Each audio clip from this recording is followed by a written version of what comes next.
राधे कृष्ण प्रिय भक्तों, मैं ऐसी आज सास की दास्तान सुनाने जा रही हूँ जिसे सुनकर आपके रोंगटे खड़े हो जाएंगे। प्यारे दर्शक बंधुओं, क्या सास भी एक माँ भी अपने बेटे के साथ एक ऐसा कर सकती है? कहानी शुरू करने से पहले पुनः एक बार निवेदन करती हूँ, जो भक्तगण मेरे चैनल पर पहली बार आए हैं वह मेरे चैनल को सब्सक्राइब अवश्य कर लें। प्यारे दर्शक बंधुओं, एक शहर में एक अमीर लड़की रहती थी और वह लड़की अपने बाप की इकलौती थी। बस उसके माता पिता और वो थी। एक बार किसी कारण से वह लड़की बस में जा रही थी, किसी काम से बस में जा रही थी।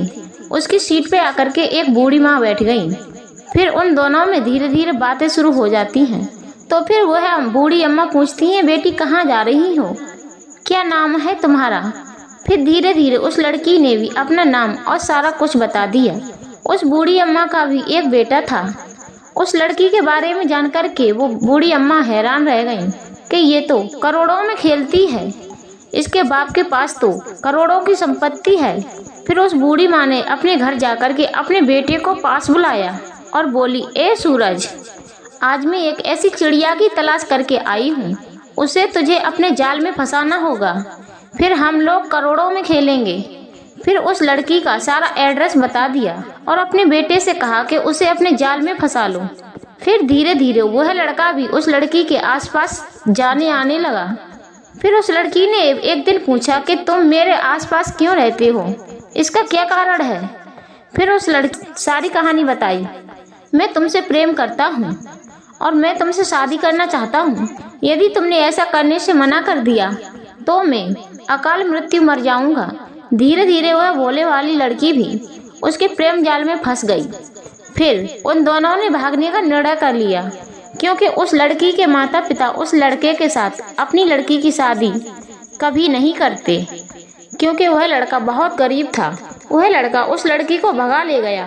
कुछ दिन तक तो वो बाहर रहे, फिर आकर के वह लड़का और वो लड़की अपने घर रहने लगे। फिर उस लड़के के माँ ने सोचा कि उसके बाप की नाराजगी खत्म हो गई होगी तो सारी अपनी लड़की के नाम कर देगा। प्रिय दर्शकों, पर ऐसा न हुआ।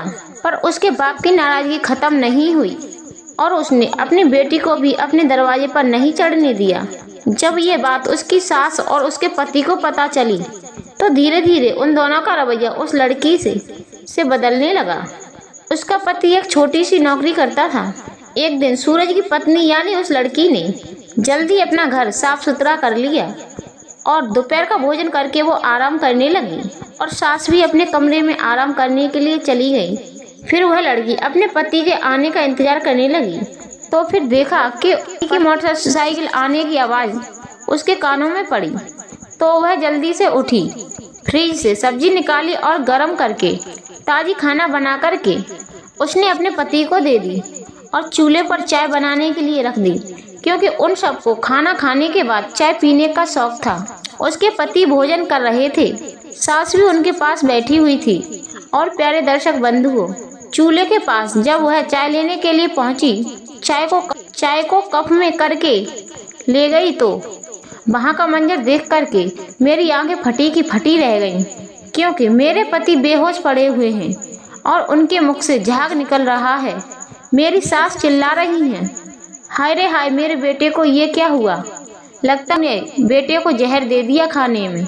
मैंने ये सब देखा तो मेरी दुनिया लुट चुकी थी, क्योंकि मेरे पति के सिवाय मेरा और कोई सहारा नहीं था और मैं ये बर्दाश्त नहीं कर पाई। मुझे लगा कि सब कुछ लुट गया, सब कुछ खत्म हो गया। उसी क्षण में बेहोश होकर के अपने कमरे में आकर के गिर पड़ी। इधर पूरी रात हो गई और मेरी सास रो रही थी। मोहल्ले पड़ोस वाले लोग भी आ गए थे। धीरे धीरे जब मेरी बेहोशी खत्म हुई तो मैंने अपने कमरे में खुद को पाया। तो मैं अपने आप को संभाल करके अपने पति के पास पहुंचना चाहती थी तो देखा मोहल्ले पड़ोस वाले लोग, स्त्रियां मुझे गालियां दे रही थीं। लो आ गई महारानी निकल के, इधर पति की लाश पड़ी है और महारानी को अपनी नींद चढ़ी है। देखो तो सही, अब सो के आई है। इसे इतना भी मालूम नहीं है कि इसका पति हमेशा हमेशा के लिए इससे दूर हो गया है, तो कम से कम अपने पति के पास तो रात गुजार लेती। देखो उसकी बूढ़ी सास को, बेचारी ने रो रो के आंखें फुला ली हैं और मेरी सास की भी ऐसी आंखें लग रही थीं जैसे उसने पूरी रात रोया है। अब तो भाई बंधुओं, मेरी सास ने मुझे दुष्टनी कह करके, हत्यारिनी कह करके अपने घर से निकलवा दिया। प्यारे दर्शक बंधुओं, ये सब कुछ ना चाहकर भी मुझे अपने पति से दूर जाना पड़ा। मैं सड़क पर रोती चिल्लाते हुए भागती जा रही थी। मुझे मालूम था कि मेरे पिता अब घर में नहीं घुसने देंगे। जब मैं एक सुनसान जगह पर पहुंची तो मैंने वहां एक मदद की आवाज़ सुनी। एक माँ अपने बेटे को गोद में लेकर के कह रही थी, मेरी मदद करो, मेरी मदद करो, मेरे पास हजार हजार के 2 नोट हैं। फिर उस लड़की ने वो हजार हजार के नोट अपने पास से उस बूढ़ी माँ को, रोते हुई माँ को दे दिए। उस माँ ने 2 नोट लेने के बाद कहा, बेटी मेरी दुआ है कि तुझे जा अपने घर लौट जा। आज तुझे ऐसी खुशी मिलेगी कि जीवन में कभी तुझे कोई खुशी नहीं मिली होगी। और मुझे अपने ससुराल से निकले हुए पूरे 3 घंटे हो गए थे। प्यारे दर्शक बंधुओं, मैं ना चाहते हुए भी उस बात को मान करके लौट करके आई तो मैंने देखा कि घर का तो नज़ारा ही बदला हुआ है। 3 घंटे पहले वहाँ मौसम छा रहा था, वहाँ अब कोई मौसम नहीं है। वहाँ कोई मोहल्ले पड़ोस वाले लोग नहीं दिखाई दे रहे हैं। वहाँ मेरे पति की लाश भी नहीं दिखाई दे रही है और न वहाँ कोई मेरी सास दिखाई दे रही है। ये सब देख करके मैं हैरान हो गई। मैंने जैसे ही घर में अंदर कदम रखा तो मेरे ऊपर फूलों की बारिश होने लगी और ऐसा डेकोरेशन किया गया था, दोनों तरफ से बंद किया गया था और पतली सी गली बनाई गई थी घर के अंदर जाने के लिए। और उस गली में फूलों की बारिश हो रही थी और मैं डर के चुपके अपने घर में पहुंची तो मेरी सास के कमरे से मेरे पति और मेरी सास की बतलाने की आवाज़ आ रही थी। मेरी सास कह रही थी कि बेटा, जिसके लिए हमने ये नाटक किया था वो नाटक तो खत्म सा होने लगा है। मुझे लगता है कि तुम्हें अपनी पत्नी को मनाने जाना होगा। पति सूरज कहने लगा, कैसी बातें करती हो माँ, उसकी नज़रों में तो मैं मर चुका हूँ, कैसे जा सकता हूँ उसके सामने। फिर माँ बोली, नहीं बेटा, तुम्हें जाना होगा, कहना होगा कि मैं तो यूं ही बेवकूफ़ बना रहा था और तुमने मुझे मरा हुआ समझ लिया। बस तुम्हें ऐसी बातें बनानी होगी। तुम जानते हो ये ड्रामा मैंने उसकी प्रॉपर्टी हड़पने के लिए किया था। तुम जानते हो कि उससे छुटकारा पाने के लिए मैंने ये ड्रामा किया था। मैं ये समझती थी कि उसका पिता एक दिन सारी नाराज़गी छोड़ देगा और अपनी बेटी के नाम सारी प्रॉपर्टी कर देगा। जब मैंने देखा कि उसका पिता बुढ़ा प्रॉपर्टी नाम न करने के बिल्कुल खिलाफ है तो मैंने सोचा कि इसको कब तक मुफ्त की रोटियां खिलाऊंगी। इसीलिए बेटा मैंने ये नाटक किया।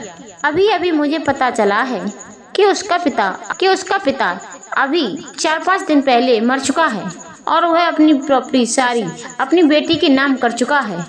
इसलिए तुमको जाना होगा, उसे किसी भी तरीका से उसे मना करके लाना होगा। जिसके लिए हमने शादी की वह सब कुछ खत्म हो जाएगा। इतना सब सुनते ही मैं बेहोश होकर के धड़ाम से गिर गई। जब गिरने की आवाज़ मेरे पति और सास के कानों में पहुंची तो वह दोनों कमरे से बाहर आए और उन दोनों ने एक चारपाई पे मुझे लिटा दिया। जब मैं होश में आई तो मैं वहां से अपने घर को जाने लगी। उन दोनों ने मुझे रोकने की बहुत कोशिश की पर मैं बिना कुछ कहे चुपचाप अपने घर चली गई। मेरी माँ ने मुझे हृदय से लगा लिया और मेरी माँ बहुत रोई और मैं भी अपनी माँ के गले से लग कर के बहुत रोई।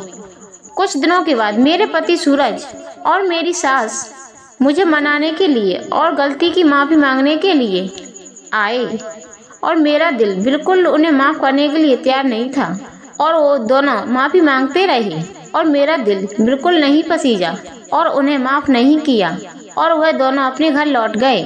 कुछ दिन के बाद मुझे पता चला कि मेरी सास को अपनी करनी का दंड मिल गया है। मेरी सास को पूरे शरीर में लकवा मार गया है। मेरा पति सूरज भी बहुत परेशान है पर मैं इतनी कठोर दिल नहीं थी। ना चाहते हुए भी मैंने अपने पति सूरज को माफ़ कर दिया क्योंकि मैं उससे सच्चा प्रेम करती थी, सच्ची मोहब्बत करती थी। फिर हम अपनी ज़िंदगी हंसी खुशी से जीने लगे। 2 साल बाद मेरे घर में एक बेटा ने जन्म लिया।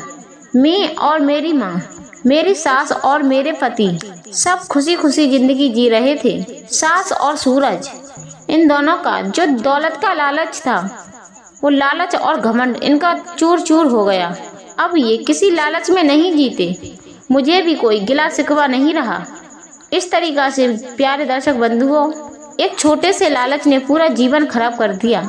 ऐसा नाटक रचा, मैं उस भंवर में फंस गई। प्यारे दर्शक बंधुओं, इसलिए जरा संभल के अपने घर वालों को परखना। मैं किसी की बुराई नहीं कर रही हूँ, पर कुछ लोग दौलत के लालच में आकर के कैसे कैसे खेल खेल जाते हैं, उन्हें समझ पाना बहुत कठिन होता है। तो प्यारे दर्शक बंधुओं, आज की कहानी कैसी लगी कमेंट बॉक्स में अपनी राय अवश्य देना। राधे कृष्ण श्याम। जय खाटू श्याम।